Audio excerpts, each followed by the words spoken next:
Ayedatiwa for his drive towards improving education in the 18 council areas. The school authority and the students are ready for resumption for third term. Third term is a very crucial term in this academic session, 2024-2025 academic session, and they are prepared. You can see the students are ready for the principal test, and we have all the teachers resumed. At Fuashaye, all of them resumed. About 119 teachers were in post at the time we went there this morning. And we make into they are prepared for resumption for what we have seen today. Students, including Ojo Oluwalonimi and Grace Adebayo, said they are fully prepared for the term. With the term officially underway, stakeholders are hopeful that this final lap of the academic session will be both productive and impactful for learners across the state. Omoniola Humbiji, Osrc News. Meanwhile, the West African Examination Council, WAEC, is taking a bold step towards modernizing its examination system by proposing a shift from traditional pen and paper tests to computer-based examinations. This initiative is designed to strengthen the integrity and credibility of its examinations while equipping students for a technology-driven future. Osrc's Epidemic reports. For the first time in its history, WAEC in Nigeria has proposed the introduction of computer-based West African Senior School Certificate Examination for school candidates. The aim is to improve efficiency, minimize malpractice, and better cater for the needs of Nigerian students through the use of modern information and communication technology (ICT). The immediate past principal of Imekun Grammar School, Akure, Okeowo Ogunleye, described the policy as a commendable development, noting that it will promote independent thinking among candidates. The last one they just introduced is this variation and individualized questions format, which means no candidate will attempt the same questions. I think we need to commend WAEC for this innovation, because it will promote individualism. It will enable the student to read ahead instead of the former idea where students will just be given same question papers. It allows prosing. You see, some students will not even, they've almost relaxed, they don't even read again. But with this new development, it will make the students to read ahead, because fervently they will know that they are not answering the same questions. Similarly, the proprietress of Mommy's Place International School, Damilola Oshin, stressed the need for thorough planning to ensure the policy's success. She highlighted the digital divide between rural and urban areas as a key challenge that must be addressed. However, we really need to look at other areas that may affect the implementation of such. When we look at the rural areas, I wouldn't know, maybe that could play out there. Even the urban areas, I'm not sure if all schools have enough computers for all their children. So for example, if a school has about 200, 300. According to education stakeholders, the adoption of computer-based examinations is expected to significantly reduce examination malpractice. Variation and individualized format will discourage cheating in exam. Since I have different question paper, you have different question paper, there is no way I can cheat on your own. There is no way you can cheat on my own. This will eradicate exam malpractice in our society. You don't need to be told again. It has been the tradition for the past 3-4 years where students don't bother to read anymore because they believe that the answers are already there. But now that there is individualism, there is what we call variation and individualized question format, no candidate will answer. The candidates will never answer the same question. This will discourage what we call exam malpractice in the exam hall. There will be that kind of supervision, including on when they're doing the exams and things like that. And especially if it's possible to view the face of whoever is writing the exam, it makes it really good. So in a way, I think it will do something about that. It will do something about that, in a way. However, it seems as if people just know how to go around the stated policy of to do whatever they want to do. So maybe something has to be done in reorientating people about the ills of exam malpractice as well. However, some students currently writing their WAEC examination expressed concerns. They fear the new method might hinder their ability to express themselves fully and could create time management difficulties. This type of exam that we are doing now, we have enough time to express ourselves more on paper when we are writing. We have the opportunity to express ourselves more than on that of before. If you have to write our exam, it's not everybody that can use time, and it's not everybody that can use system. So it's not beautiful. Despite the concerns, this digital shift marks a new chapter in the administration of examinations in West Africa, one that promises higher standards and better preparation for the future.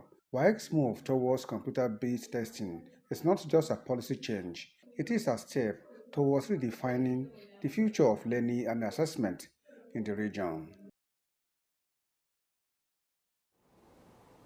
The Ondo State government says it will continue to provide an enabling environment for businesses to thrive.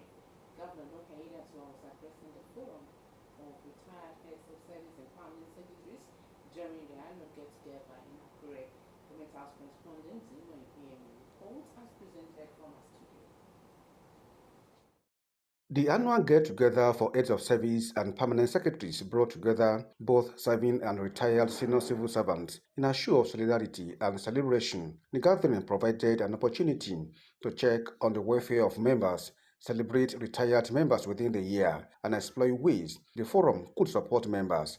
Addressing the gathering, Governor Lucky Aiyedatiwa assured of his administration's commitment to creating a level playing field for all citizens and supporting initiatives that enhance the well-being of public servants, both active and retired. I extend my warm felicitation to each and every one of you, particularly to your colleagues who have retired in the last 1 year or so. All of you, dedication, service, and commitment to the growth and development of our great state have been truly invaluable.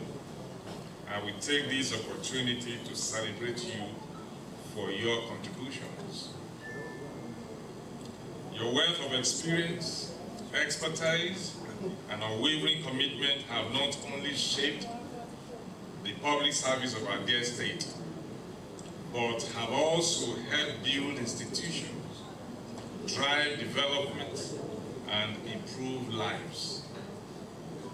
Your tireless efforts have had a lasting impact on our state's progress, and your legacy will continue to inspire generations of public servants. Governor Aiyedatiwa emphasized that retirement does not mark the end of relevance, and his government would continue to tap into the wealth of experience of the retirees for the state's development.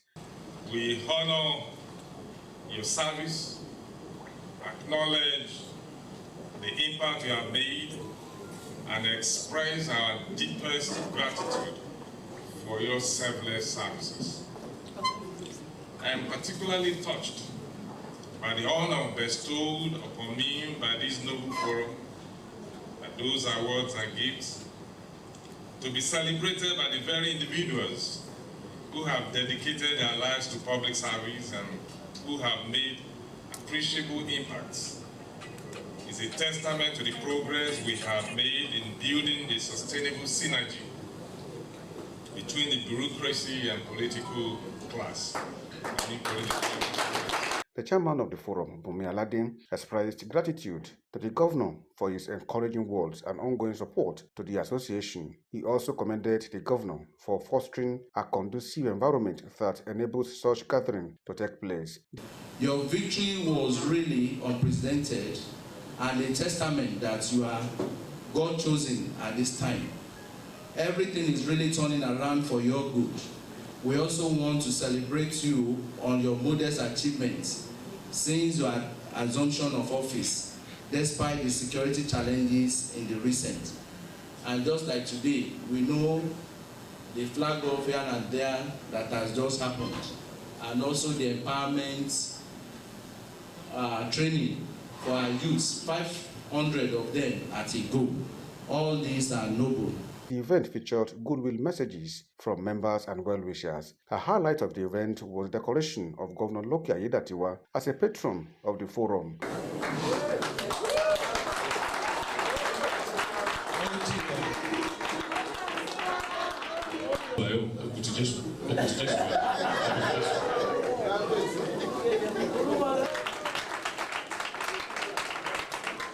Gifts were also presented to members who retired in recognition of their contributions to the growth and development of the association.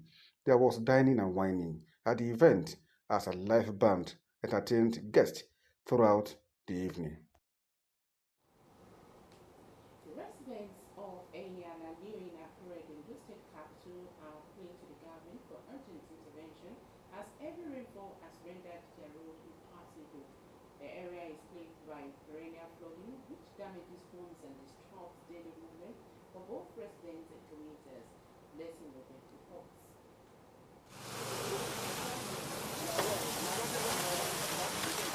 Iroyin, a community in Akure, is once again grappling with the devastating effect of flooding. Recent downpours have submerged roads, making movement difficult for thousands who reside in the area.